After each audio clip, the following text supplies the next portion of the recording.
Hey everybody, how you doing? 2 p.m. Friday, it's got to be Burnie's Apple Box, and we got a great, very interesting show today with my guest, Matthew Lavin. Hey. Matthew, thanks for being here today, buddy. My pleasure. All right. And you know, this is a little different because usually I'm telling, oh, I've been old friends with this. I met Matthew literally first time well, we met at NAB. Yeah. We did meet at NAB, but I saw him again 15 minutes before this moment. So we talked, we sat down, and Matthew is, give us the name of your company. My company is called Aerography. Aerography, okay. And you, among many other things, do droning. Yeah, I'm an aerial cinematographer. Okay. We are primarily using drones these days, although we're still flying helicopters and Cineflex systems for those jobs that can't support the drone logistics. Okay, so I did not know that. You do fly the bigger units as well. Yeah. Oh, that's awesome. That's great. That's great. And you're from San Francisco, am I correct? Yeah, actually, I Bay Area. I work up and down the Bay Area. Yeah. But I live in Santa Cruz, California. Okay. Love to skate and surf, and yeah, it's nice to drive home to the beach. Yeah, no kidding. Not a bad place to live. That's right. Yeah, not bad at all. You know, we were talking earlier, just a few minutes before the show too, and I know what I always try to do here, Matthew, is to talk to people about how they started, because I think it's so important. I think it has so much influence to where you end up and your view of the industry too. So tell us, where'd you grow up at? I grew up in Chicago. Okay. In the city. Stayed there until I went to college. And I went to college in Boston. Okay. To Emerson College. All right. I'm sure there's a lot of alum out here in LA. And then I moved to the Alphabet City in New York City back in the mid-90s. Wow. Wow. And how about the first time you were on set? How'd you get on set? Yeah, you know, I was not even in high school. I think I was about 14, 15 years old. My uncle was working in the corporate video business. Okay. And it was summertime, and it was time to work. Yeah. We needed a PA. Hey, I've got a nephew. I've heard that plenty of times. That's right. And I was hungry. I always loved the process, the massive collaboration that would take place to create the small little golden element. And that was very exciting to me to be a part of that hyper-focal energy that all has to then get narrowed down. So, and you liked working with a group, right? You loved it. Yeah, that appealed to you and your personality and stuff. Yeah, for sure. I truly believe that collaboration is the key to success these days moving forward, and I really was feeling that when I was young as well. I loved working with my hands, and I was very cerebral. So this industry asks a lot of you. Absolutely. If you can give it. You know, not everyone has it, and so they find those roles and maintain. But it was very exciting to me to involve the technical aspect, creative and logistic, and put that all in a collaborative effort to get the gold. Yes, and you know what, I've always been very fond of saying this is a personality business, because I think you find your role in this business based on your personality and your value system. Like just what you said, working with a group and working with a team, that's actually also very, very important to me. I really enjoy that, you know, and I'm sure that's right. I'm not an editor. I don't want to sit in a room and do that all the time, you know what I mean? Although it's very collaborative as well. But no, being with a team, being out there, and I think too, and you brought up hyper-focused, you know, on that. I do like that, because I know when I'm on set, a lot of times what I feel is just like, nothing else matters. Everything else is gone. We're just right here, right now, working on this project. You know, it's funny. It's that's the way the actor works as well. You know, the specificity, the focus creates the ease. And the fluidity that we have to entertain when we're on set and having to be in the moment. Obviously, we plan and plan and plan so that that happy accident could occur. Yes. It's oftentimes the magic comes out of the moment that's unexpected, but you only get that moment of unexpectedness when you have filled in all the box of expectations. Exactly. When you allow that place to happen, right? And certainly, and that's one of the things that I'll instruct and teach about specifically with aerials, which is a very logistical kind of cinematography, more so than what many producers and directors think. But when all of the logistics are taken care of, the day of the shoot should be the easiest day.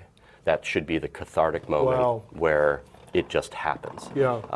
And I've worked many jobs across this industry, from cinema to photography and commercial photography as well.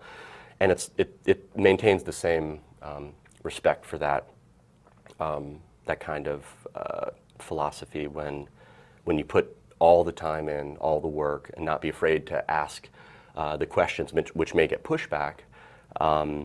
You ultimately create an environment to have the safe space to be vulnerable. Right. And on the crew, as a crew vulnerable, they need to be, because we have to be willing to be told no, change it, even though you thought it was right, Right. and letting go of the ego. And so when we let go of our ego, it helps to maintain some of that vulnerability. Right. For the group to go and finish the project. Don't take this personally. How many times have you guys heard that? Don't take it personally. Just work faster. Well, you know what, I'll tell you, and that really does, because in this business, you have to have somewhat of you can't be offended by the workflow and where people's emotions are at the different times. Anybody on set could be under a lot of pressure for something one time. If they seem short of this, because they're hyper-focused on it, you don't take that away from the set. You let it lay there, and if you've got to straighten out your priorities with them, then you do so, but you do it in a nice way, and never let your ego or anger come out on set. And I think because it's about who you want to spend 10 hours with, right? It's 10 hours for 100 days. Yeah, right, right. The family better be pretty. Better tight. be pretty together. And we all know we've worked with those close brothers, Yeah. and those sets are much more fun and manageable. Right. Especially when you're in the shit. Yeah. And the weeds are always there. We just have to cut them. You just have to cut them. Just get them out of the way. Just get them out of the way. Keep moving. So tell me now, we're going to talk about the drones and flight, but I know you do other things. So how did you intersect? Now, did you go to a school? Did you go to college, study film? Or? Yeah, I went to college and I got a fine arts degree. Okay. And was working as an actor. Oh. In New York City for a handful of years. Okay. And during that process, as I was exploring a lot of different kinds of performance at that time, I had learned the art of puppetry. Okay. And actually became a master puppeteer. Okay. In New York City, and worked with Disney and Jim Henson Productions. Oh my gosh. Along with our own adult puppet theater, which had traveled all around the world and won several awards. Oh, that's so cool. How did you intersect that? How did that happen? I was always uber interested in visual theater. Yeah. It was I was in college in the early 90s. There was definitely a shift happening in entertainment.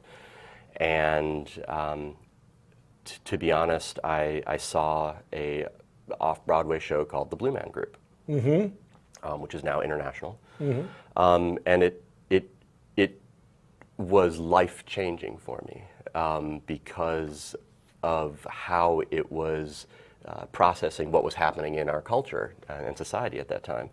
And it really changed my perspective and what could be done in a live theatrical element. That interest expanded what I thought I could do as an entertainer as well. The puppetry came because I had a good friend in Boston, and he was a brilliant, brilliant puppet artist. And we connected philosophically, started playing music together and hanging out and building these beautiful living sculptures. We used all found and recycled objects. Wow. The trash picking in New York City was amazing back Yeah. then. And we told these allegorical tales and had a storefront theater. It sat 25 people. It was the smallest theater in New York City. It was down in the East Village. Wow. Back when it was still Alphabet City. So 25 people, you got a full house. Full house. You know, and that's not counting the riffraff, Yeah. the drug dealers, the prostitutes. I mean, this was, you know, early 90s Yeah, right. in Alphabet City. It hadn't quite gone through the gentrification. Yeah. The exploration into that world as a performer got me to realize more of my abilities to create with my hands, and to dive deeper into the home brew of solving problems. You know, we need lights, we Yeah. need dimmers, we need, and of Yeah. course, when you are a struggling theater artist, a puppeteer, there's not a lot of money at that point, so we had to be very resourceful, which really means very creative. Right. That taught me a lot about efficiency and how to get the most bang for your buck. Now, when you, Disney and Jim Henson, I mean, you're kind of around the top of the market at that time. Who was it that was able to bring you into that world? You know, many of the puppeteers I met in New York were brilliant puppeteers, but they weren't brilliant actors. And a lot of the work that at that time that was coming out for the adult puppetry community was asking a lot of the actor. And I came from a heavy acting background and then brought in the skill of puppetry. So my puppet performances were getting recognized to have this quality to them that was a much more magical experience, because the belief in that character's evolution, even though it was an inanimate object, the power of the actor is to take the inanimate and animate it. And puppets their expressions don't change. Yeah. But a brilliant actor and puppeteer can make the audience believe that the expression does change. And that was extraordinarily powerful for me. Wow. To affect, to change, to affect.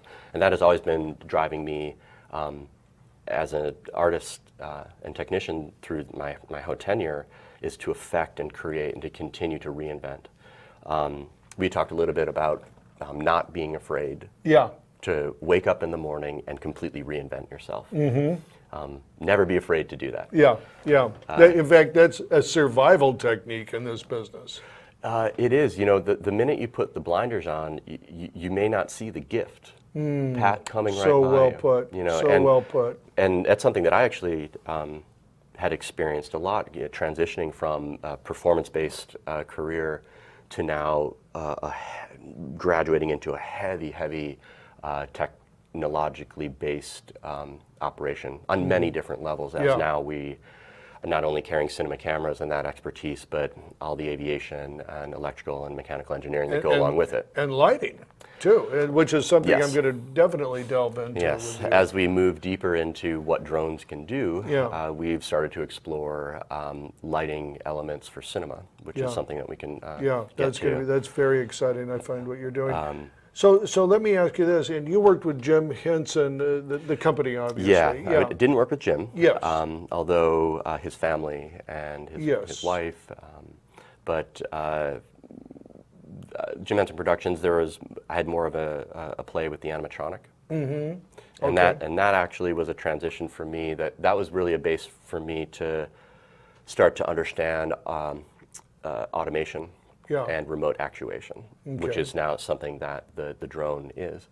And to kind of connect the two, the drone for me, when I fly it, is just a puppet. Interesting. And so, and once again, this is what our company has been getting some recognition for, is that we're not technicians or just technicians.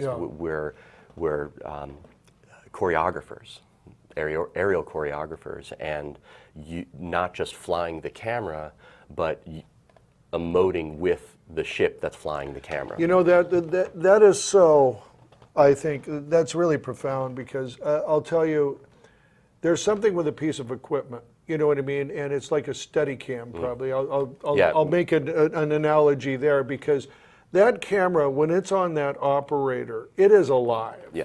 It is not just going from point A to point B and following the action or leading the action. It's actually taking you somewhere. You know what I mean? And I'm just thinking of like I don't know, it was St. Elsewhere when they used those big long openings. Yeah. I mean, you were there.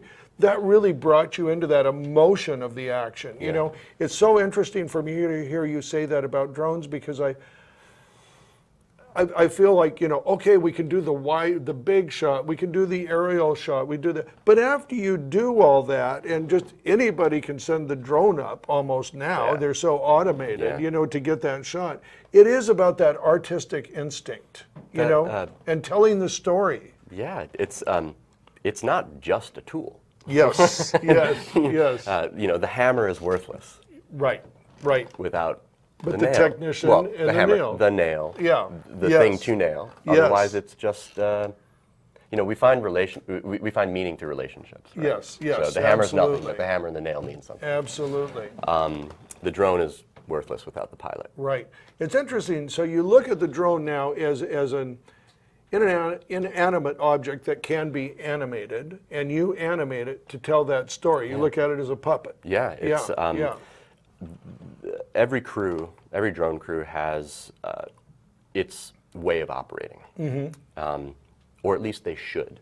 And that's something that new producers working with drone crews for the first time really need to ask the appropriate questions to make sure that they're really hiring professionals and not just a company that invested $50,000 in calling themselves professionals, because we're in such a young part of this industry that it's very difficult to understand who The has wheat from the chaff. yeah. Right? And you know, this gives me an opportunity. Gives me something to say. I'm so glad you brought that up.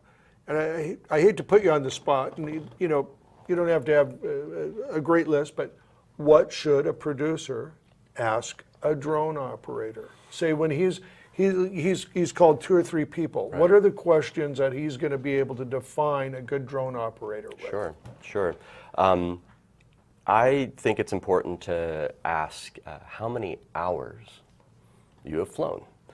It should give you an idea of the experience. If the company says, I can't tell you, then you know that they're not logging all of their operations appropriately, and that should be a red flag. They should ask about equipment, and not just can you shoot 4K. Obviously there's so many kinds of 4K available, and it's important to utilize the expertise and ask the right questions. As a pilot, I'm also the DP. Right. So I place the camera. Now, in my team, we work very closly together. 2 as 1. It kind of goes back to the puppet world. I worked in a Japanese puppet style called bunraku, and it took 3 puppets, or 3 puppeteers to operate 1 puppet. I know, how was that pronounced again? Bunraku. Bunraku. Yeah, Bunraku. Okay. Ancient Japanese puppet tradition. And are these the larger ones that are operated? Actually, they're operated. There's a few different ways of operating, but the way it's split up is that one puppeteer, the master, would be responsible for the head and the right arm. Okay. And then the second would be responsible for the body and the left arm, and then the third would be the feet. Yeah. I mean, it could take you 45 years to go from feet to head. Wow. I mean, that's how important it is. It's It's a very specific tradition. Yeah. So the analogy then to drone operating is that it's not just one guy up there with the controls doing it. There's people that are... Exactly. So, you know, the operations, there can be a single operator, a dual operator, a triple, maybe even four if you want to pull focus and do it. And so, as I think producers want to discuss with the DP about DP-specific things and not just drone-specific things. Yes. That's a good way to know how... So you should not only explore the technical, how many hours you have and what kind of equipment you're using, but where are you as a storyteller and from a DP standpoint? Yeah, not every project requires it. As we had just talked about, high and wide is... high and wide used to be $1 million shot. Yeah. But now every single television show has a high and wide, and every cable program has one. Yeah. Getting kind of boring, you know, boring now. But it's important to explore the creative aspect along with the technical aspect, and then there is the operational logistic aspect, and this is something that guys with on-set experience will excel at, and guys that don't have it could lead you down a horrible road. Yeah. Give me an example of that. Do you come with backup? What do you mean? Yeah. Well, most DPs, if not all, have a backup system, and not in order to not jeopardize the larger investment of $8,000 to $80,000 an hour, as we know in Hollywood. Right. So it costs a lot of money to have, you know, to be two as one. And in Hollywood, we know, you know, one is none. Yeah, right, right. So money shouldn't be a factor, but it's as we know, to be a photographer, in my day, it was like you have to have a trust fund to be a photographer. Yeah. It's so equipment heavy in the return.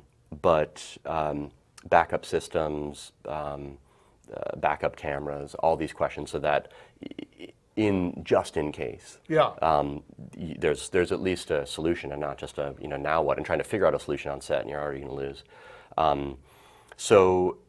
You know, what are the previous projects? What kind of if you're trying to gauge whether they know where you're going, have you worked on a $6 million feature or a 20? You know, right? Do you understand? And you would expect them to have probably a reel that you can look at. 100%. Yeah.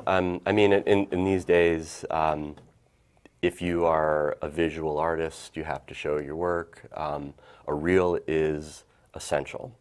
We all know that as creatives, we're being judged not only on our quality of work, but also our websites. Oh. If you're a your social media. So, you know, hey, you're a visual creative guy, but your website's a few years old. Yeah. Something's not right. Yeah. Yeah. Now, my website could use some updating, but you know, when you're working, it's hard to and we all have to wear so many hats these days. We all have the areas where we know we had better be working. You know what, Matthew? We're going to take just a break right here for a minute, and we will be right back.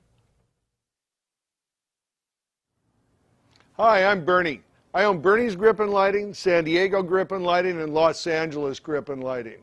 You know, we pride ourselves on not only renting you the best equipment, but also giving you the best crews. And one of our core values here at Burnie's Grip and Lighting is that we give you the highest production value in the world. And remember, people used to say national, local. No, we present world-class production value on every set.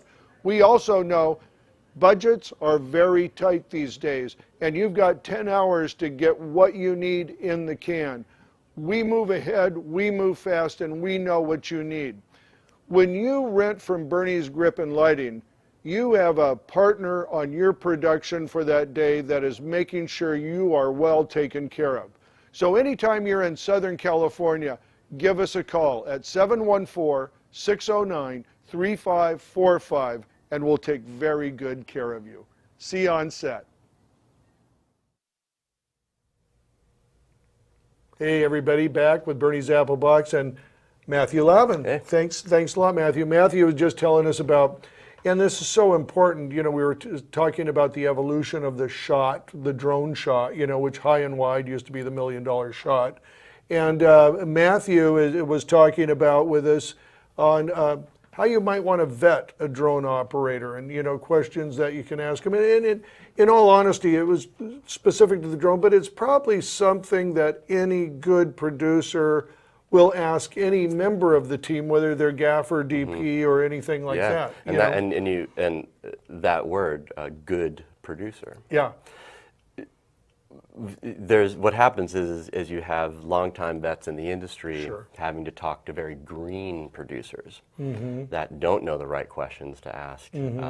And I was always taught, when I was being taught on how to produce, was your only job is to save the client from themselves.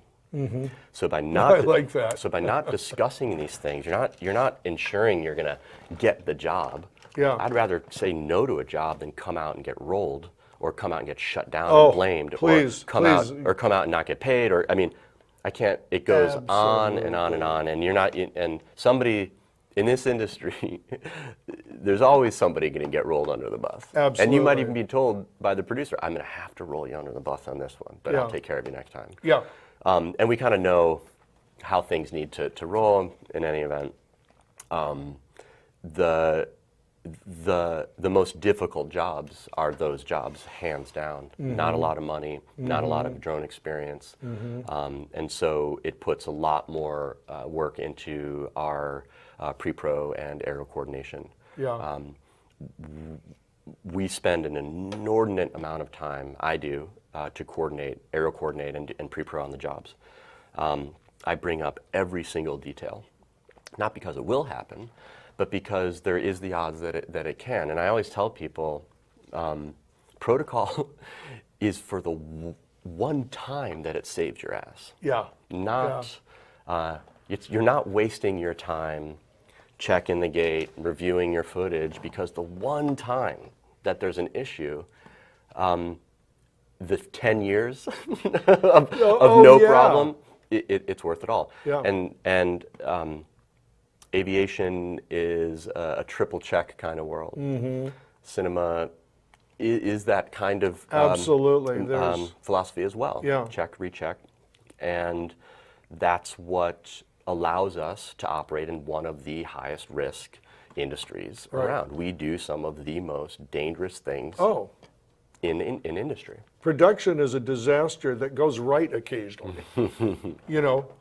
It really, I mean, you have to look at it from that point of view. And you talked about bringing the equipment.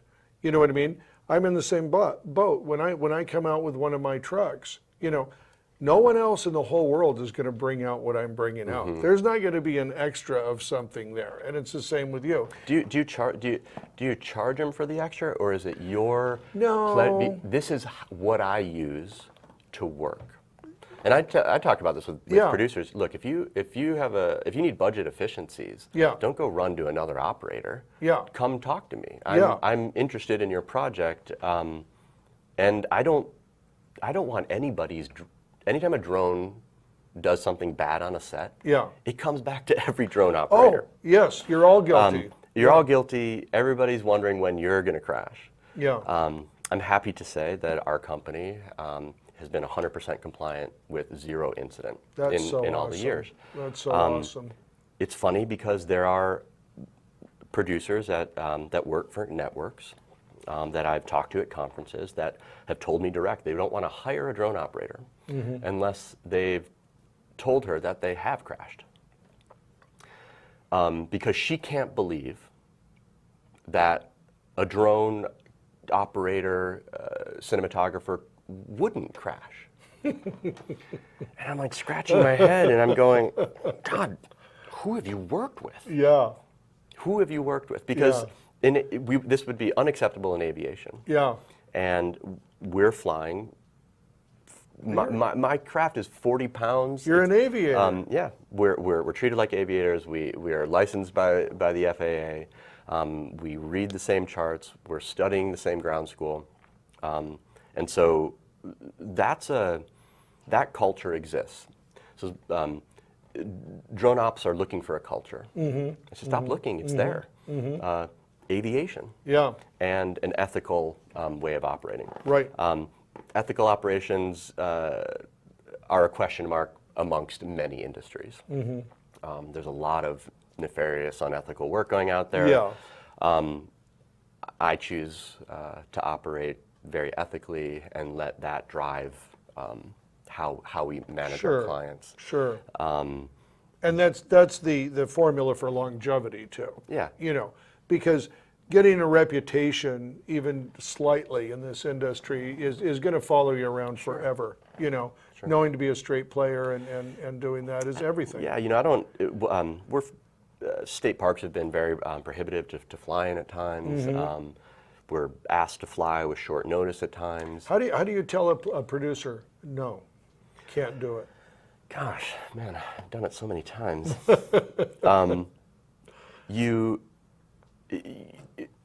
The way I've done it is, you know, it always comes back to risk, safety. You wouldn't risk that with any other piece of your crew. We can't take that risk either. Yeah. You have to be willing to stand up to a producer and say your case. You might get, you know, you might not come back the next day, but you can go home and say, I'm operating ethically. Yeah. I'll sleep at night.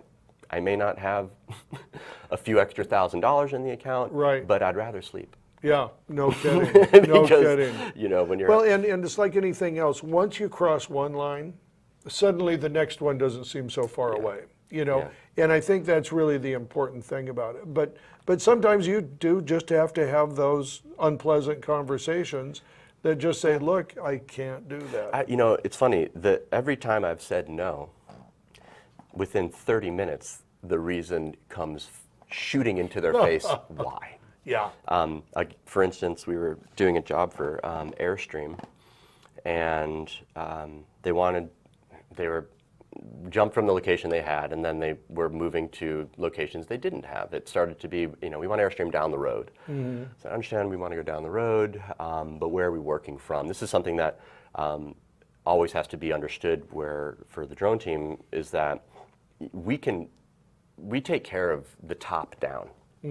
Airspace, all the aviation stuff. Production's responsibility is from the ground up. Okay. And I try to explain, look, where we stand to operate, where we have Video Village, where the director is, that's not my responsibility. That really has to be yours, because you're the production element. Those are your people. We're working, you know, on your production, and I'm not coming into the job to do locations. Yeah. Now, granted, producers want to talk to operators who know their environment. And as a drone team and drone op, I always teach, the first thing you need to know is your environment. What's your local environment? Know everything about it. The weather, the best time, because that's why somebody's going to come to you in a smaller market. Absolutely. You know, and even for us, they want to shoot coast, they want to shoot surf. You know, where? Well, it's tough because we have the protected Monterey Bay Sanctuary. We have you know, various state parks and national parks, and so when you have solutions for production, that goes a long way. Yeah. So a lot of times when you'll do that, you'll go out and you'll be finding, you're giving production the best, you'll tell them what you need to make it work. Yeah. I always say, this is what we need. They say, we're coming from New York. Okay.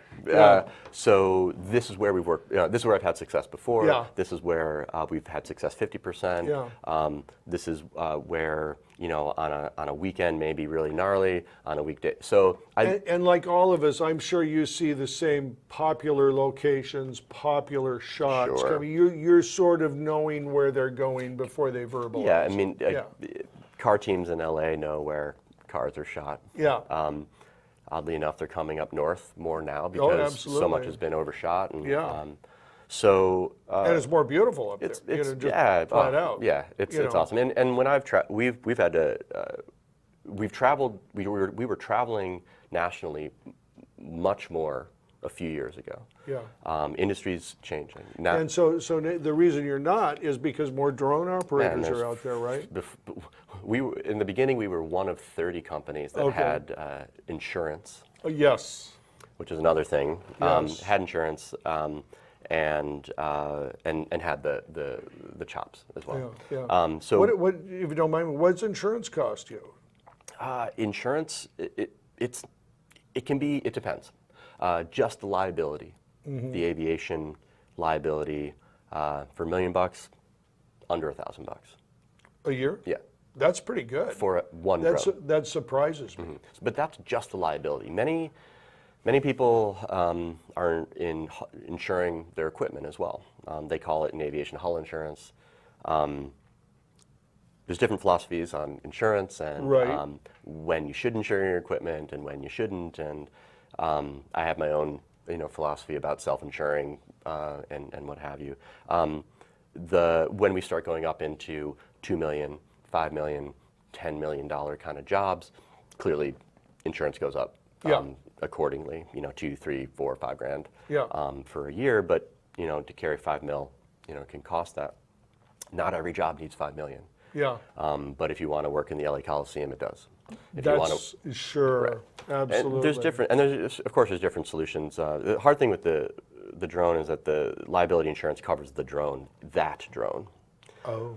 So if you have a stable, you are now paying $1 million, $1 million, $1 million, $1 million. Got you. So it can quickly rise. yeah. Yeah. And then you're sitting with millions of dollars of insurance on these drones, and then only one is flying At a time. At a time. Yeah. Or some, and so you can get caught. Yeah. Pretty Yeah. quick. You know what? I think we should probably let's go to the reel. We've been Yeah. going too long with yakking Yeah, like yeah. I usually Let's see do. some But pictures. yeah, let's take a look at it. And what we're going to do here is we're going to show it without sound because we've got Facebook issues with audio. We don't want to get shut down. So we're going to watch it all the way through, and then we'll come back and we'll go picture in picture, and we'll take apart a Yeah. few pieces, and Sounds you can good. tell us about them. Great. Awesome.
Oh, that was awesome. That was awesome, man. Very, very nice Thanks, man. work. Very nice work.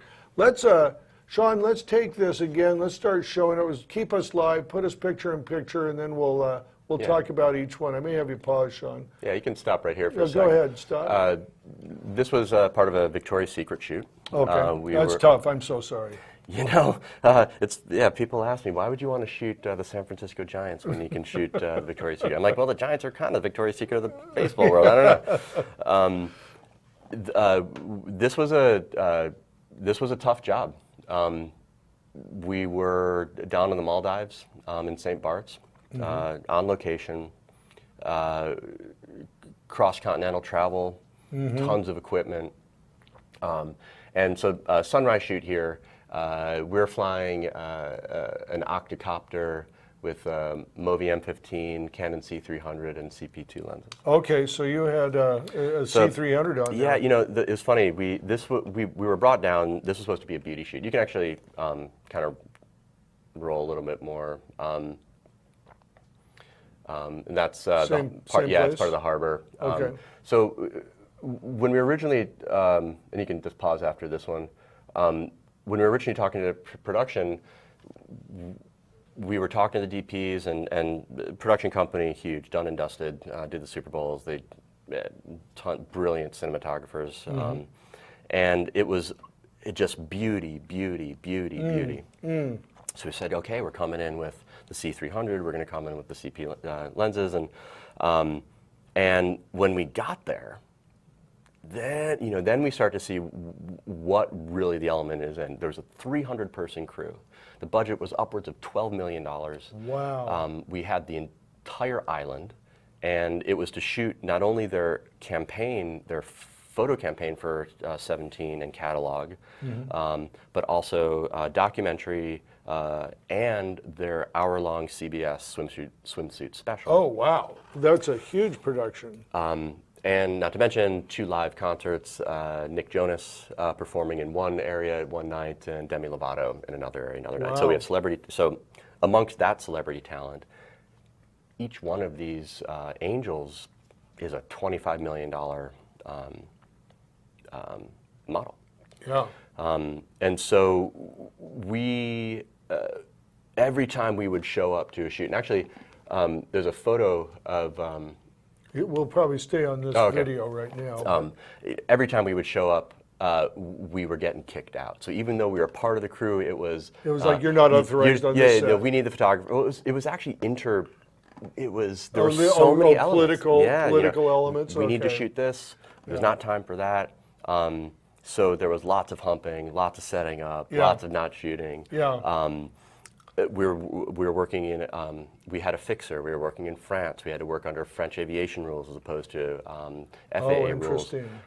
There was a lot of logistics that went into all of those rules and how to get it all done. Yeah. So you can... Yeah, you can go move on. And what's this here? What is this we were working, that was a shot for Specialized. And that's Is actually, this you can Victoria? stop. Yeah, you can stop there on hold it. Candace. Yeah, stop there. We were in Lake Tahoe. Okay. We got permits and permission to shoot in the state parks, to shoot that shot.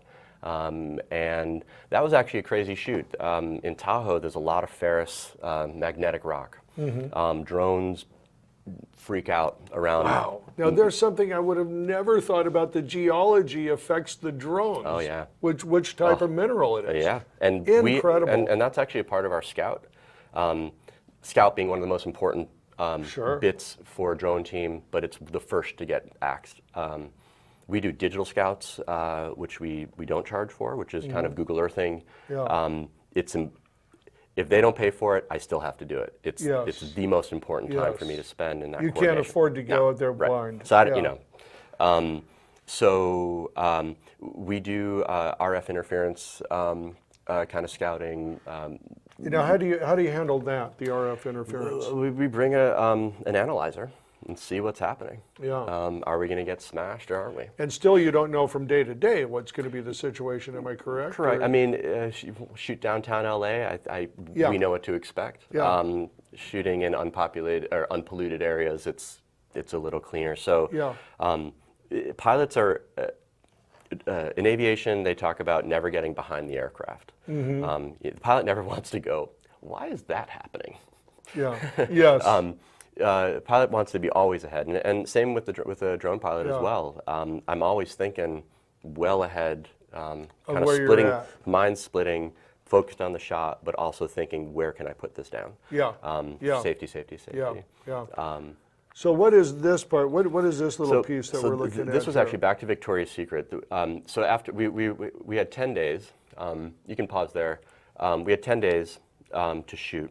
Mm-hmm. At the end of all of that time there, we only were given 6 minutes Oh my God. with the model? with Candace Swanpole, who's one of the Oh bigger my gosh. Victoria's Secret angels. 6 minutes. 6 minutes. So it was one of the most high pressure moments we had, because not only did we have to fly danger close, not only danger close in front, but also hovering over. And by danger close, that's a term you use I use it, the closest we'll fly is 10 feet. Okay. We can always put another lens on to kind of feel it, but Yeah. 10 feet gives me a fraction of a second to do something Abort or whatever you have to do. appropriate to avoid the risk. Mm-hmm. But I want production to always be on more alert than I may be, Right. because any lax can be a detriment to what I'm doing. And I'll just throw a quick thing out there. And it's actually a part of the reel. We had a great shot. Everybody was super excited. The drone was coming to land, and the director was so excited, he literally jumped around and started dancing, but he did it right in my landing area. And unbeknownst to him, fortunately we didn't crash it, but I had to put it down super hard and quick. Ooh. And I always tell this story, to production. Hey, no matter how excited you get, Yeah. no cartwheels. Yeah. What do you mean? I go, look, it's happened. Yeah. You're excited. You're in your world. I get it. Yeah. But this is. There's a dangerous piece of equipment flying around above your head. Right. We must understand what this element is. Right. It's 40 pounds of Ginsu knives. Yeah. Just coming out. So 40 pounds of Ginsu knives. Yeah. So that's gonna hurt. So that's gonna hurt. So here we are. I have the EP of done and dusted on my left ear, chirping. I've got the owner of the Limited on my right shoulder, not only chirping, but kind of directing me away from the shot. So it's, do you follow the guy, Wow. the owner, or are you following? So much happening, and of course, we weren't given the appropriate amount of time. Of course not. Yeah. Oh, this is a close-up. No, it's not a close-up. It's a fast move. So let me adjust my camera remote to be prepared for this shot. Yeah. We do a lot of adjustments with our equipment to entertain the shot, and that's why shot discussions is super specific and super important to us as a team. You can roll on this too. This we were shooting for GE here. That was just a quick. This is Monterey Bay. Okay. Beautiful. Working on some expensive Big Sur real estate, some more coastal. We have a lot of coastal because that's where we live. No, exactly. This Demi Lovato's driving in that Porsche. We had to capture with the celebrity talent. I actually stopped here too. With Demi, we were given one take.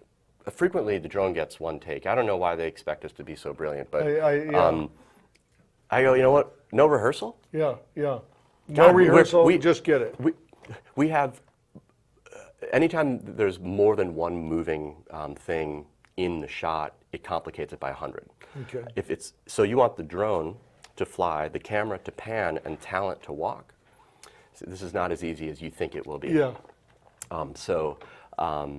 That kind of just getting those logistics down, and then no rehearsal. Right. So now it's just like rehearsal. depending on everything going perfectly the first time. Yeah, and then they'll bid, and then of course they pay for that, I'm sure. You know what I mean? In the sense that they don't get what they want, they may have to do it again anyway, right? I spend a lot of time.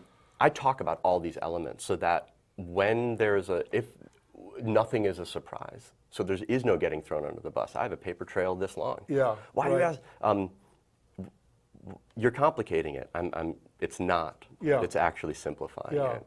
But You know, I really like what you said right there too, because I sort of operate that same way. I always ask for an email whenever we have a phone discussion. I always ask for some documentation about what you want, and I say this will help me, you know, record it and have it there on file when I'm there. But it's all about documentation because, you know, I personally, if you're going to throw me in the bus, yeah, go ahead. At this point in my career, you know what I mean? It's just, oh, that's the 2:30 right on time, you know.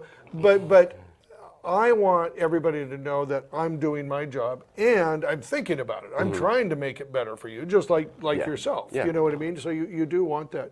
So what was this here? So this actually was a shot, and I have to say that it was a shot prior to the prohibition and temporary flight restrictions that the FAA has imposed on Major League Baseball. We were working for the San Francisco Giants at this point. We were the company to do the first live aerial broadcast of a Major League Baseball game. Oh, wow. So we flew every inning break. Oh, wow. So the minute the break happened, we would go up, they would live feed to scoreboard, and then to NBC as well. Oh, how cool. How great. And you can play that there. Go ahead. So, you know, back to Victoria's Secret and live event. In the Bay Area right there. Yeah, more Bay. You know, it's, like I say. And you know, these are just sales shots right here, really. What you're doing is showing the client, here's what we do, here's what you can get. You're not getting too specific, I don't think. You know, you can't be afraid to be where you're at. Yeah. Actually, you know, stop here. This is a cool one. We were working with a group of Maasai warrior in Africa. And logistics, once again, travel, carnet, the whole 9 yard had to be in place to engage in this. How many cases did you travel with over there? Actually, you know, we weren't that big. The drone was smaller than a camera was small. We were only shooting on, I think, a GH4 at that time. Okay. But I think we traveled with 4 Pelicans. Oh, that's not bad. Yeah, I would have expected a much bigger number. You know, drone in one, gimbal in another, and batteries. Compact. Yeah, that's great. That's great. So you can keep cruising on this. You know, more. Here's you know what? Yeah, let me just hold it right there. But you told us a funny story about the Maasai warriors. The sound, the audio. Oh yeah. An aside was we wanted to use their warrior chant for that bit of footage, and I found their warrior chant, but it was recorded by a musicologist. But it was on CD Baby, and of course I downloaded the musicologist version of their song, put it to the video, and Vimeo pulled the video because it wasn't the Maasai warriors that you're right. showing. Maasai wasn't getting the money, but so in any event, that's what. This is just some more kind of luxury property shots. We were down in Cabo for this. Okay. Traveling with drones is difficult. This shot is pretty cool because it's a VFX plate. We've been starting to do a little bit more work with VFX. I think drones and VFX is going to start happening much more. It's already happening, but now there's technology that's going to allow us to do it even better. You can continue the roll on that. Continuation of that. There's a. And this shot, we were doing a flat out low pass backwards on that shot. This shot actually is done with a helicopter. And we put it in there because, and I want not every job that is asked for a drone is a drone shot. Yeah. And it's something really important to know. You don't want to shove drone down people's gullets when the best way to get the solution and the shot is another way. Oftentimes you'll hear people only talking about what they have available. Yeah. And that's a bummer for a producer. Yeah. You know what? I think is this is the end of this. That's the end. Right? Yeah, we can jump to the light stuff. Yeah, let's go to the lighting stuff because we just have a few minutes left, and I want to definitely take a look at that and just give us a narration on what we're seeing. We'll run it through. Yeah, sure. But you just narrate through it for us. We were approached by a production company to work on a practical lighting effect for a sci-fi piece, and we knew we needed the most high-powered LED lights avail. And what did you use? So I partnered with a company that was actually based down in Monterey near me called Light in Motion. Okay. They started in the underwater scuba lighting world and graduated into these high-powered mountain biking lights and what have you, and now they pushed into cinema. They have an amazing a Cree panel LED. It's a 10,000 lumen light. And so what I was able to do, you can roll through this. yeah, Sean, I think too, these are just some stills. Oh, just some yeah, stills. I see. and then the Oh, real I only about a see. minute. Okay, gotcha. But I needed the lightest weight, highest powered LED light out there. Yeah. And this was the only company that had the light. There were other companies like Sputnik that had, high-powered lumen lights, but they were weighing 5 pounds each. Yeah. This light weighs 750 grams. Wow. So 750 grams with a 25-degree Fresnel lens on the front. Wow. And Did that tap into the power of the drone? No, actually, I have a particular philosophy of never crossing systems. So I never want to pull power from my flight system to an auxiliary system. So I use a separate LiPo battery to power the lights. Wow, look at themselves. these effects. Look at that effect. Many light designers, especially in event, talk about lighting the 3D space. Yeah. My puppetry background, and I spent a lot of time doing shadow puppetry as well. This is that moment being realized. And what we discovered here, especially when this kind of shot, was we're not painting with light, we're painting with shadow. And I want that, to me, is some of the exploration. It's kind of flipping it on its head. The shadow is the light is the shadow. But creatively, I think it will lead to more open doors. Yeah. So when we did this test, we were only at 20,000 lumens. Eventually, we did get, now we're at 30,000 lumens. We're able to shoot on Red Dragon at a 700 ISO. Wow. So you can bring a Dragon up there now. You can. We can, on our rigs, we can fly Arri Alexa Mini, Red Dragons. Okay. We fly AK Heliums up there as well. But the difficult part was having enough light for our cinema cameras. The A7S was amazing, with 20,000 lumens, but it wasn't good enough for the Red. But the minute we put that extra 10,000 lumen on, everything changed. Done. And so now there is a complete solution with 360-degree flying remote head that not only can move lights but can change angles and perspectives. And what that does is create shadow play. And I think it's something that will be being pushed hard in 2018. There's a little blurb in this month's ICG magazine about this lighting partnership. And the Guild has been talking about aerial lighting platforms for 2018. And as an aside, we think that gaffers will start to employ these solutions to roughen lights. Yeah. We can get a drone up with this light and place it in position in a number of minutes, fraction of the cost. Yeah. Yeah. So, yeah, no kidding. Well, Matthew, that is so awesome. How can people get a hold of you? You can visit us at our website at aerography.net, aerography.net, and our contact information is all on there.